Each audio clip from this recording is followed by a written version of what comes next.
예레미야 33장 1절에서 3절까지 말씀을 다 같이 봉독하시겠습니다.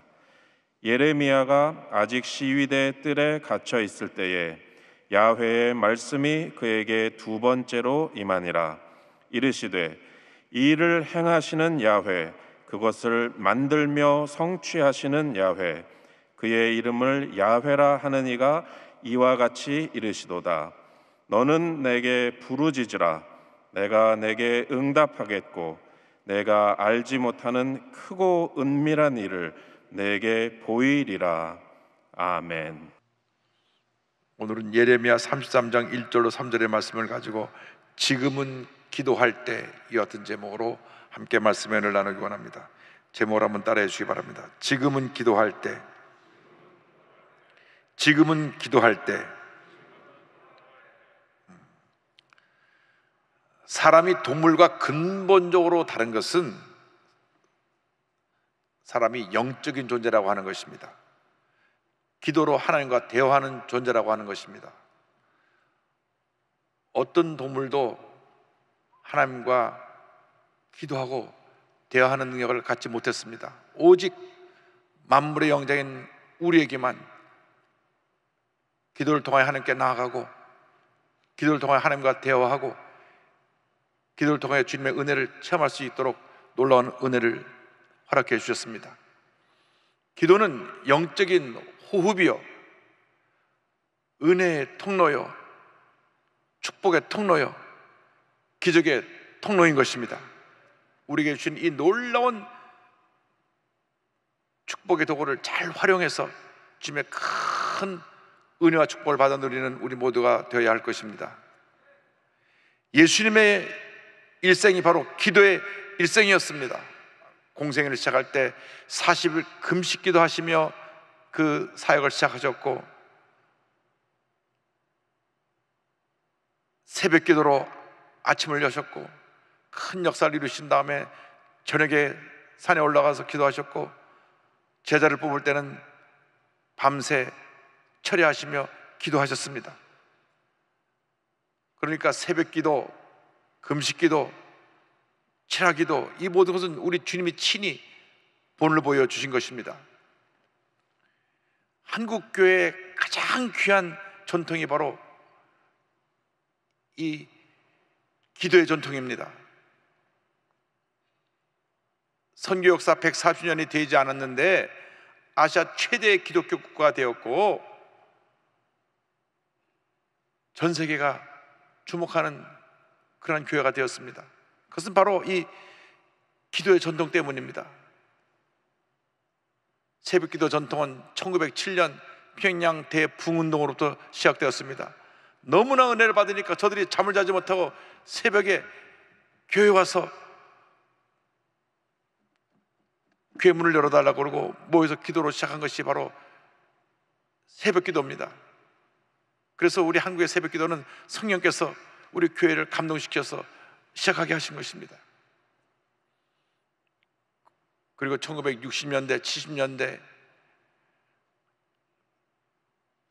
강력한 통성기도 운동, 금요철야 기도 운동, 금식기도 운동은 우리 순복음교회에서 한국으로부터 전 세계에 확산시킨 기도 운동입니다. 통성기도 때문에 박수치면서 찬송하는 것 때문에 60년대, 70년대 한국교회로부터 이상한 교회가 아닌가, 이단이 아닌가 하는 그러한 비난도 많이 들었습니다. 그러나 그 기도가 있었기 때문에 우리 순복음교회가 폭발적인 부흥을 가져왔고, 우리를 비난하던 모든 교회도 지금은 다 통성으로 기도하고 다 박수치며 찬양하는 그런 교회가 되었습니다. 이 기도 운동이 우리 한국을 살린 것입니다. 지금이야말로 이 기도 운동이 회복되어야 될 때입니다. 우리에게 일어나고 있는 모든 문제가 바로 기도의 부재에서 온 것입니다. 우리가 기도하지 않기 때문에 가정의 문제가 생겨나고, 기도하지 않기 때문에 교회 문제가 생겨나고, 기도하지 않기 때문에 이 사회가 이렇게 많은 문제 가운데 고통을 앓고 있는 것입니다. 1천만 크리스찬이 깨어 일어나 기도해야 됩니다. 다시 새벽 기도가 회복되어야 되고, 금식 기도가 회복되어야 되고, 통성 기도가 회복되어야 되고, 철야 기도가 회복되어야 되는 것입니다. 기도하고 또 기도하고 또 기도하면 하나님의 놀라운 역사는 일어나는 것입니다. 기도하지 않고는 문제 많은 이 세상에서 승리하며 살아갈 수가 없고, 기도하지 않고는 어떠한 큰 역사도 이룰 수가 없는 것입니다. 모든 문제가 기도하지 않는 데서 생겨나는 것이고, 모든 문제를 일으키는 사람들이 기도하지 않는 사람들이라는 것을 우리는 잊지 말아야 할 것입니다. 기도가 회복되어야 합니다. 예레미야 선지자는 예루살렘의 멸망을 바라보며 눈물로 기도하면서 백성들의 회개를 촉구한 선지자입니다. 그러나 그가 이와 같은 예언을 했기 때문에, 곧 바벨론에 의해서 예루살렘이 멸망당한다는 예언을 했기 때문에 거짓 선지자들에게 비난을 받고 왕에게 미움을 받아서 감옥에 갇히게 되었습니다.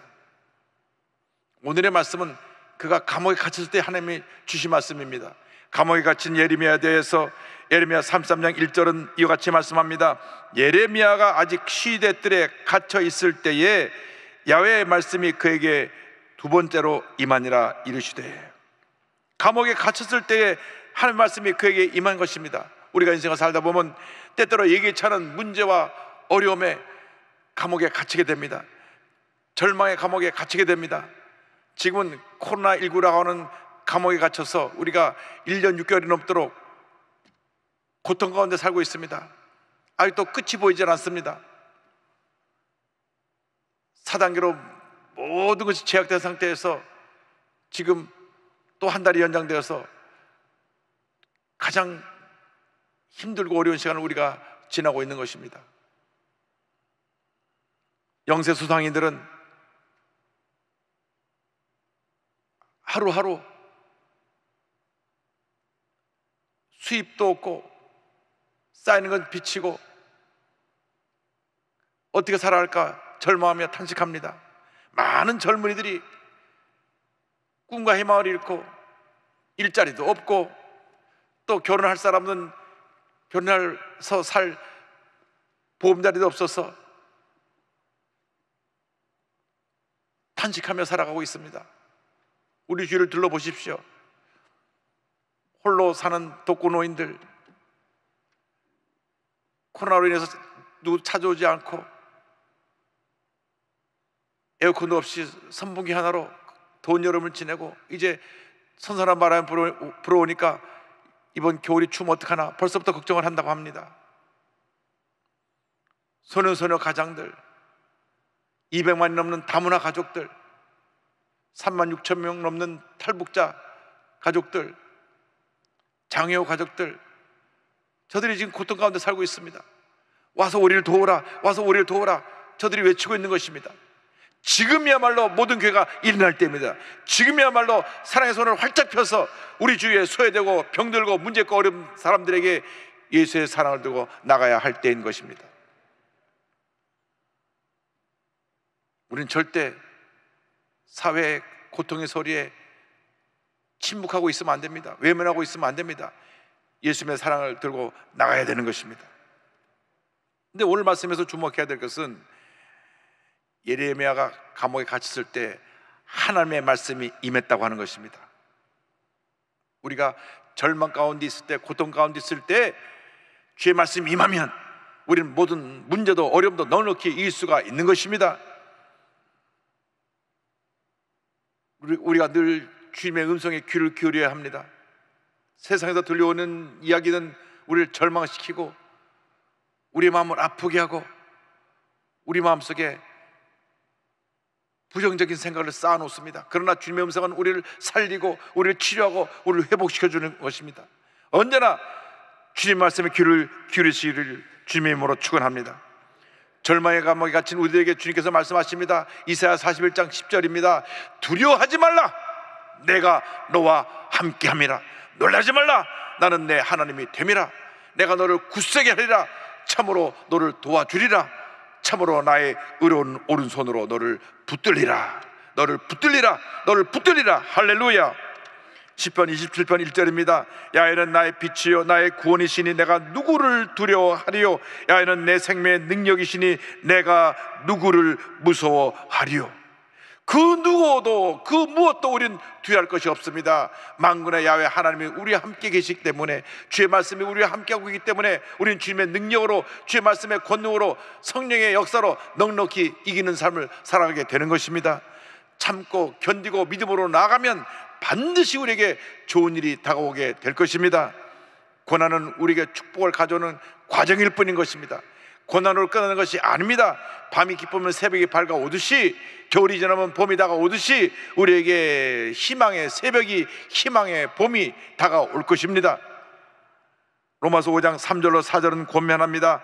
다만 이뿐 아니라 우리가 환난 중에도 즐거워하나니 이는 환난은 인내를, 인내는 연단을, 연단은 소망을 이루는 줄 알미로다.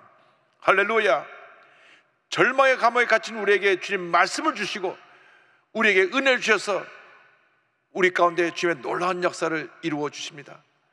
우리는 감옥과 같은 상황에 있다고 할지라도 주님 우리 위해서 지금도 일하고 계십니다. 이를 행하시는 주님에 대해서 예레미야 33장 2절은 이와 같이 말씀합니다. 이를 행하시는 야훼, 그것을 만들며 성취하시는 야훼, 그의 이름을 야훼라 하는 이가 이와 같이 이르시도다. 주님께서 이를 행하시는 것입니다. 주님께서 온 우주 만물을 지으시고 다스리고 계십니다. 절대 주관자이신 하나님께서 절대 주권을 가지고 지금도 주님의 일을 행하고 계십니다. 우리가 하는 일들은 다 부족하고 한계가 있고 불완전한 것입니다. 그러나 우리 주님이 하신 일은 완전하고, 우리 주님께서 인간의 생사화복을 주관하시고 온 우주 만물을 지으시고 다스리고 계신 것입니다. 시편 135편 6절은 말씀합니다. 야훼께서 그가 기뻐하시는 모든 일을 천지와 바다와 모든 깊은 데서 다 행하셨도다. 인류 역사 가운데 오직 주님의 뜻이 이루어지는 것입니다. 우리가 아무리 우리 인간의 힘으로 힘쓰고 애써도 우리는 인류 역사 가운데 어떤 그림도 그릴 수가 없습니다. 하나님이 인류 역사를 주관하시고 대대히 이루도록 주님의 뜻을 펼치고 계신 것입니다. 시편 33편 11절입니다. 야훼의 계획은 영원히 서고 그의 생각은 대대에 이르리로다. 그러므로 우리가 하나님을 전폭적으로 믿고 의지하고 나가야 합니다. 우리에게 필요한 것이 절대 긍정의 믿음입니다. 어떤 경우에도 부정적으로 생각하지 말고, 원망과 불평하지 말고, 남 탓하지 말고 주 앞에 엎드려 기도하고 말씀을 붙잡고 나가면 위대한 역사가 우리 앞에 펼쳐지게 되는 것입니다. 시편 37편 5절 6절은 이와 같이 말씀합니다. 내 길을 야훼께 맡기라. 그를 의지하면 그가 이루시고 내 의를 빛같이 나타내시며 내 공의를 정오의 빛같이 하시리로다. 내 삶의 모든 것 다 주님께 맡기고 약속의 말씀 붙잡고 믿음으로 나갈 때 위대한 역사가 우리에게 이루어지는 것입니다. 우리에게 다가온 고난을 참고 견디며 믿음으로 전진 또 전진 또 전진해 나가면 모든 것이 합력하여 선을 이루는 놀라운 역사가 나타나게 됩니다. 로마서 8장 28절에 이와 같이 우리에게 약속하셨습니다. 우리가 알거니와 하나님을 사랑하는 자 곧 그의 뜻대로 부르심을 입은 자들에게는 모든 것이 합력하여 선을 이루느니라. 모든 것이 합력하여 선을 이루느니라. 날마다 있는 곳에서 맡겨진 일에 최선을 다하며 약속의 말씀 붙잡고 믿음으로 전진해 나갈 때 주님의 은혜가 임합니다. 주님의 은혜가 우리에게 속히 임하게 하는 그 비결이 바로 기도입니다. 주님께서 우리의 기도를 받으시는 것입니다. 우리 기도를 받으시는 하나님에 대해서 예레미야 33장 3절은 이와 같이 말씀합니다. 너는 내게 부르짖으라. 내가 내게 응답하겠고 내가 알지 못하는 크고 은밀한 일을 내게 보이리라. 도저히 감당할 수 없는 큰 시련이 다가왔을 때, 내가 감옥에 갇힌 것 같이 깊은 절망에 처했을 때 바로 그때가 부르짖어 기도할 때인 것입니다. 주님 말씀하십니다. 너는 내게 부르짖으라. 부르짖으라. 부르짖으라. 고난의 때 부르짖어야 합니다. 고통의 때, 문제와 어려움과 큰 병에 걸려 시한부 인생으로 선고를 받았을 때, 그때야말로 부르짖어 기도할 때입니다. 예레미야 29장 12절 13절입니다. 너희가 내게 부르짖으며 내게 와서 기도하면 내가 너희들의 기도를 들을 것이요 너희가 온 마음으로 나를 구하며 나를 찾을 것이요 나를 만나리라. 간절한 기도에 주님 응답해 주시는 것입니다. 시편 40편 1절 2절입니다. 내가 야훼를 기다리고 기다렸더니 귀를 기울이사 나의 부르짖음을 들으셨도다. 나의 부르짖음을 들으셨도다. 나를 기가 막힐 웅덩이와 수렁에서 끌어올리시고 내 발을 반석 위에 두사 내 걸음을 견고하게 하셨도다. 할렐루야.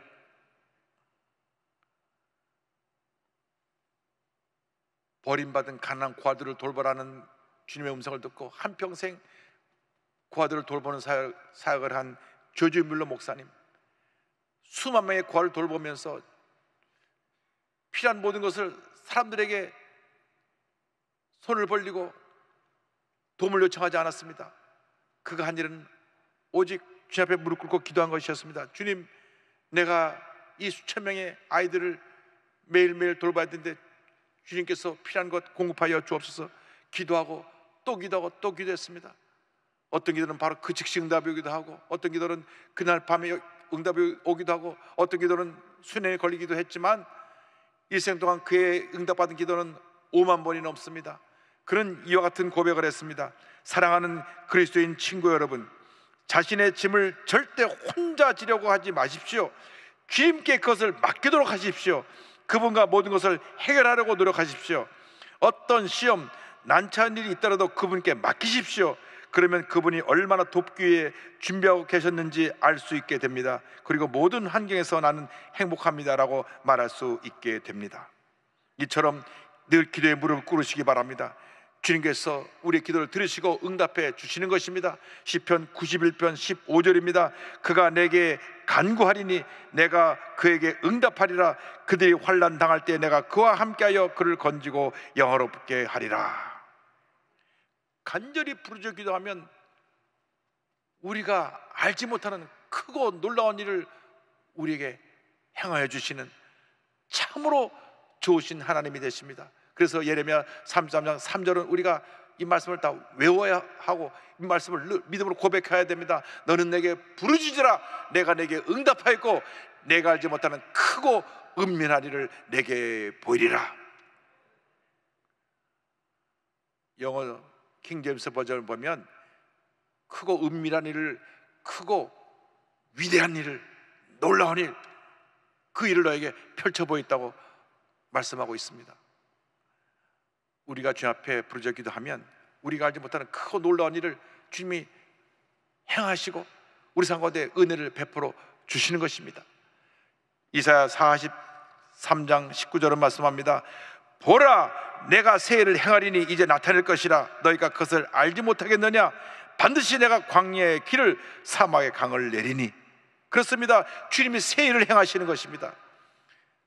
사막 같은 인생에 길을 내주시고 메마른 땅에 물이 터져 강물이 되게 만들어 주셔서 우리에게 주님의 은혜가 풍성하게 만들어 주신 놀라운 역사가 우리 앞에 펼쳐지게 되는 것입니다. 우리가 기도할 때, 우리가 주님 앞에 부르짖을 때 주님께서 이 놀라운 일을 행하십니다. 기도가 바로 모든 문제 해결의 열쇠입니다.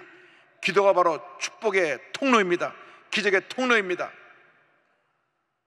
최근에 나의 하루는 4시 30분에 시작된다라고 하는 책을 써서 일약 베스트셀러가 된 김유진 변호사가 있습니다. 이분은 새벽기도를 통해서 큰 복을 받은 분입니다.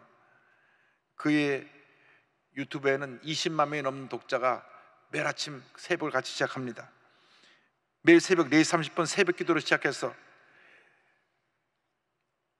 미라클 모닝을 모든 사람에게 선물하고 있습니다. 처음에 예수를 모르는 사람들이 이 유튜브에 들어왔다가 예수를 만나게 되고 주님의 은혜를 체험하는 그런 놀라운 축복을 받고 있습니다.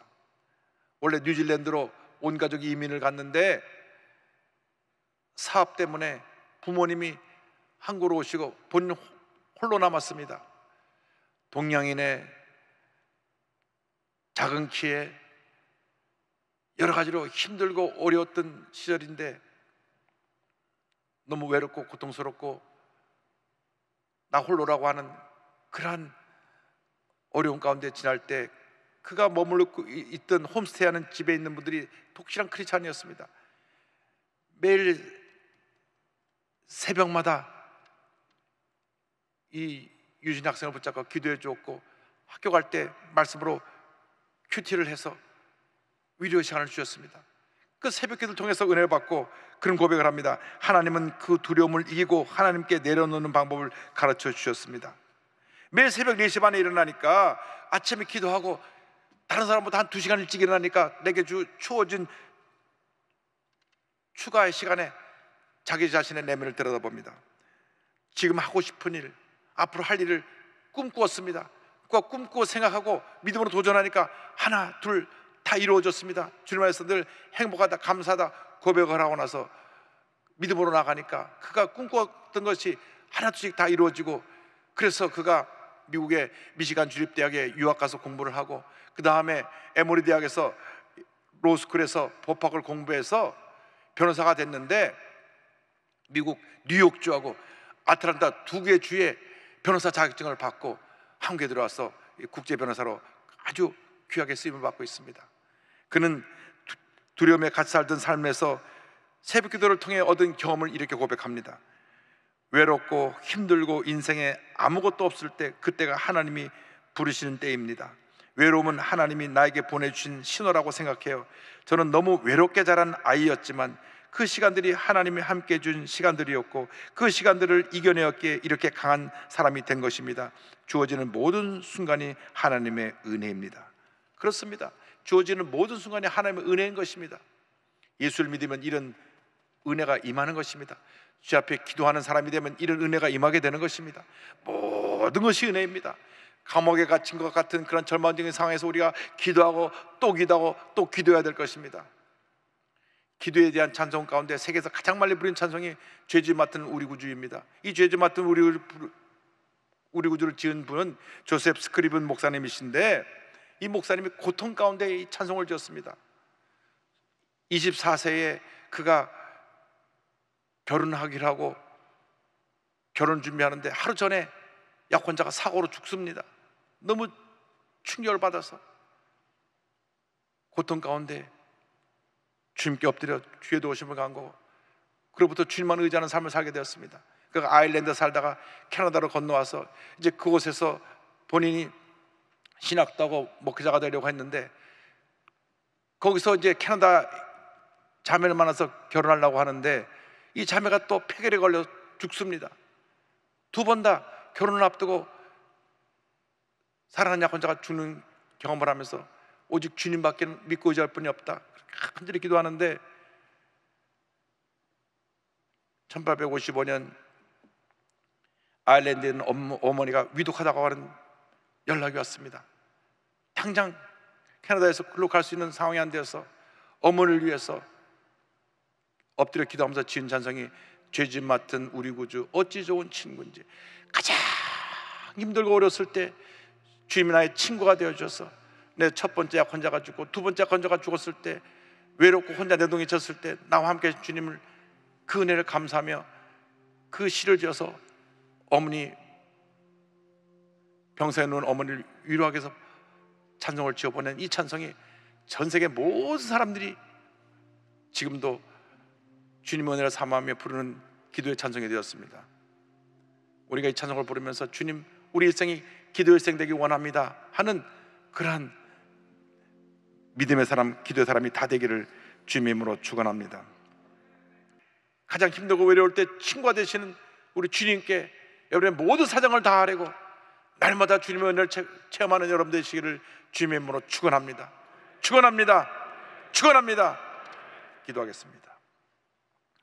사랑과 은혜와 자비가 무한하신 하나님 아버지, 가장 힘들고 어려울 때, 고통 가운데 있을 때, 절망 가운데 있을 때, 감옥과 같은 현실에 처해 있을 때 우리 곁에 오셔서 우리를 붙들어 주시고 친구가 되어주신 주님의 은혜를 감사합니다. 한평생 주님만 믿고 의지하며 주님께 기도하며 믿음으로 전진해 나아가는 저희 모두가 되게 하여 주시옵소서. 예수님의 이름으로 기도 올리옵나이다. 아멘.